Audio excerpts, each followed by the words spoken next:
Good morning student, welcome to TSN school. Class second, subject Hindi व्याकरण। आज हम पाठ 19 निबंध लेखन ऐसे राइटिंग, ये क्या है जो आपको इससे पहले पढ़ा चित्र वर्णन, अब ये निबंध लेखन, ये सब क्या है, खंड ख है जो रचना का भाग है अपना। तो अब ये आपका लास्ट है चैप्टर, तो मैं बता देती हूँ निबंध लेखन क्या होता है। निबंध लेखन का मतलब होता है किसी विषय पर अपने विचारों या भावों को सरल, क्रमबद्ध और प्रभावी ढंग से प्रकट करना क्या कहलाता है, निबंध लेखन कहलाता है। मतलब किसी भी विषय पर या तो अपने विचार, भाव क्रमबद्ध और प्रभावी ढंग से जब अपन प्रकट करते हैं उसे क्या कहते हैं, निबंध कहते हैं। निबंध लिखते समय हमें निम्नलिखित बातों को ध्यान रखना चाहिए। भाषा सरल एवं सरस होनी चाहिए। वाक्य छोटे तथा सार्थक होने चाहिए। विषय का वर्णन क्रमबद्ध तथा विषय पर ही आधारित होना चाहिए। वर्तनी शुद्ध होनी चाहिए।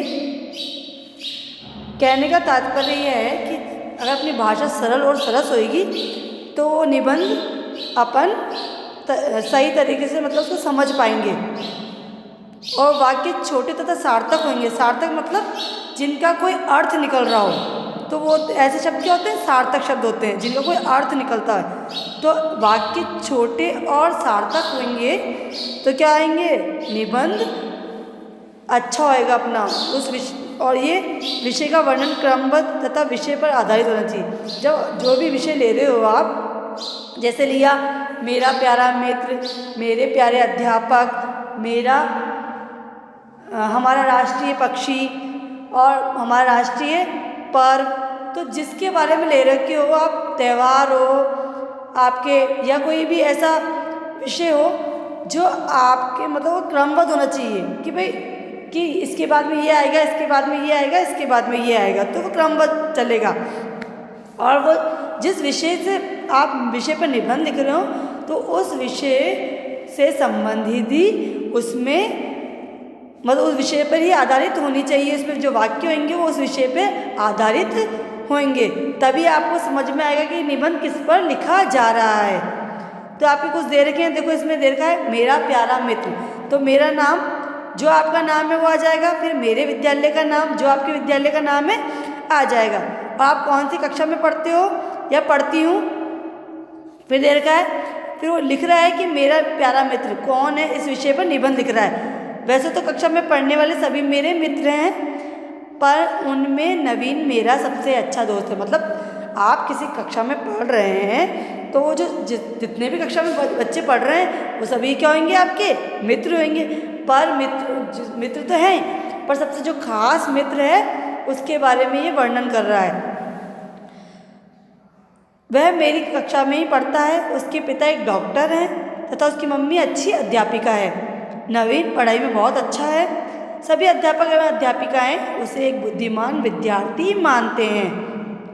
नवीन के माता पिता उसे बहुत प्यार करते हैं। वह सुबह जल्दी उठता है, सभी कार्य वह अपने आप करता है, वह सबसे प्यार भरे शब्द बोलता है। मतलब उसने अपने मित्र के बारे में लिखा है, उसमें क्या गुण है, उसके पापा मम्मी क्या करते हैं, उसके अपने मित्र के बारे में ही लिखना है। तो ये विषय संबंधित हो गया। तो निबंध का मतलब यही होता है कि जिस विषय को ले रहे हो उससे संबंधित वाक्य हो जो सार्थक हो। अब वह प्रतिदिन समय पर विद्यालय जाता है, वह अपना गृह कार्य सदा पूरा करता है, परीक्षा में उसे अच्छे अंक प्राप्त होते हैं, वह खूब मन लगाकर पढ़ता है, उसका परिश्रम देखकर सभी उसकी प्रशंसा करते हैं। हर परीक्षा में वह प्रथम स्थान प्राप्त करता है। विद्यालय में वह किसी से झगड़ा नहीं करता, सबके साथ मधुर व्यवहार करता है। उसके व्यवहार से खुश होकर सब बच्चे उसे बहुत प्यार करते हैं। वह सदा सत्य बोलता है। मुझे अपने मित्र पर बड़ा गर्व है, ईश्वर से दीर्घायु प्रदान करे। तो ये उसने एक बच्चे ने अपने प्यारे मित्र के बारे में लिखा है निबंध। अब ऐसे देखा है आपका जो ये सेकंड है, हमारा राष्ट्रीय पक्षी मोर, तो ये विषय है, ये क्रमबद्ध चलेगा और विषय पर आधारित ही वाक्य लिखे जाएंगे। जैसे मोर हमारा राष्ट्रीय पक्षी है, मोर हमारा क्या है, राष्ट्रीय पक्षी है। इसे सबसे सुंदर पक्षी कहा जाता है। वर्षा ऋतु में मोर जब अपने पंख फैलाकर नृत्य करता है, मतलब मोर के बारे में ही आपको लिखना है कि उसमें क्या अच्छाई है, उसमें क्या क्या गुण होते हैं और वो क्या है, किससे संबंधित रखता है। तो ये निबंध का मतलब वही है, जिस विषय को चुन रहे हो उससे संबंधित ही बातें लिखी जाए, अपने भाव और विचार उस पर प्रकट किए जाएं।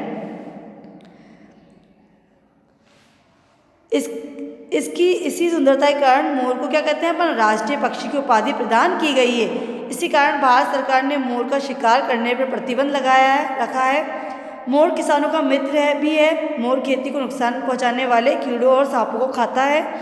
मोर के सिर पर एक कलंगी होती है जो इसे अन्य पक्षियों से अलग करती है। भगवान श्री कृष्ण मोर के पंखों का बना हुआ सुंदर मुकुट पहना करते हैं। वास्तव में मोर हमारा राष्ट्रीय पक्षी कहलाने के योग्य है। तो ये मोर था, मोर के ऊपर था पूरा हुआ विषय। अब है आपका होली। अब होली विषय में निबंध है। होली रंगों का त्यौहार है। ये फागुन मास में मनाई जाती है।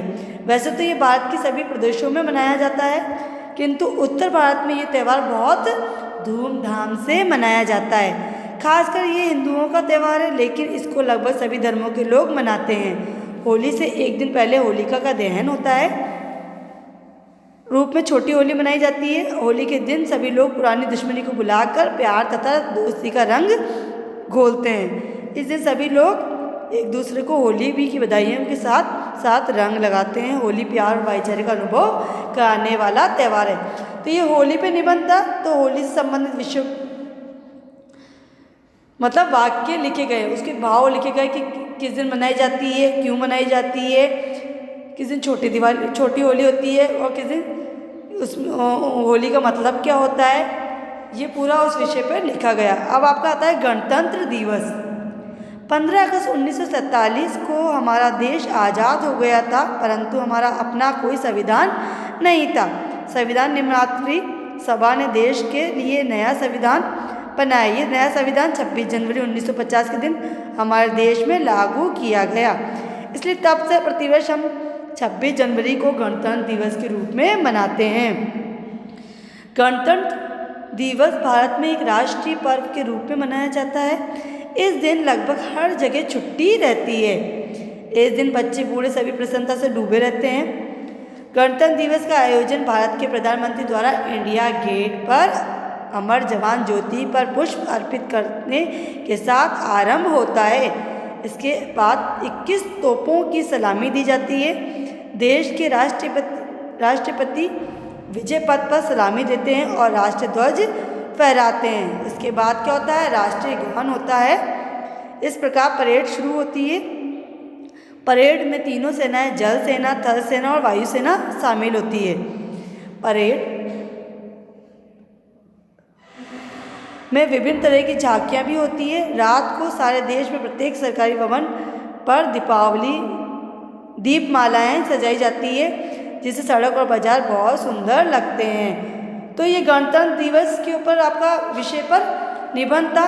तो गणतंत्र दिवस कब मनाया जाता है, क्यों मनाया जाता है, इस दिन क्या क्या कार्यक्रम होते हैं, तो उस विषय के बारे में निबंध लिखा गया है। निबंध मीन्स होता है कि किसी भी विषय पर अपने विचार, भावों और सरल, क्रमबद्ध और प्रभावी ढंग से प्रकट करना होता है। तो ये निबंध लेखन कहलाता है। उसमें भाषा कैसी होनी चाहिए, सरल होनी चाहिए और सरस होनी चाहिए।